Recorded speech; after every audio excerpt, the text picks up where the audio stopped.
Thank you. We'll now go to Representative Min of California for his testimony on his bill, H.R. 4256, the Digital Coast Reauthorization Act of 2025. Mr. Min, you are recognized. Thank you, Mr. Chair, for convening this hearing and for considering my bill, the Digital Coast Reauthorization Act. I also want to thank you for co-leading this legislation. The Digital Coast Reauthorization Act would reauthorize NOAA's Digital Coast program for another 5 years, as well as make several important technical amendments to ensure that the tools and data sets that NOAA uses remain free for the public's continued benefit. As one of the chairs of the Coastal Communities Caucus, the bipartisan caucus, I know firsthand, representing a coastal district, how important our coastlines are. America's coasts are home to nearly 40% of the nation's population.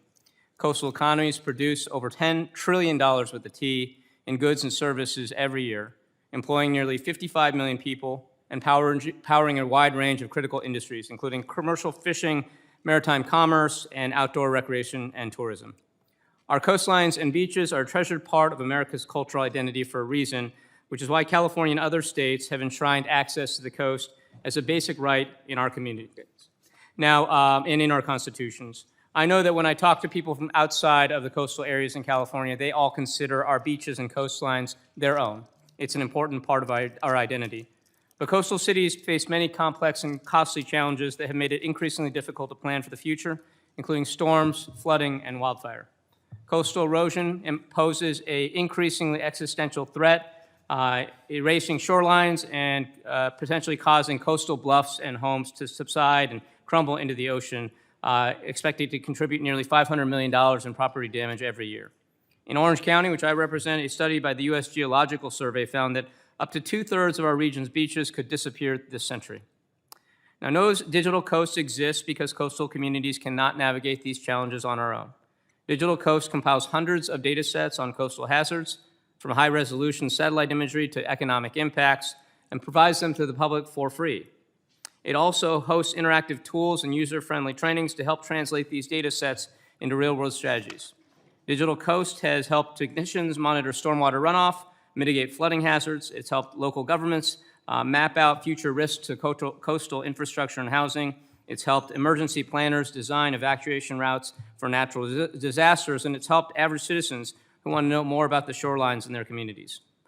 Over 75% of coastal projects that use Digital Coast ultimately credit the program to their success, and many private companies and engineering firms would not be able to run their businesses without access to these free data sets.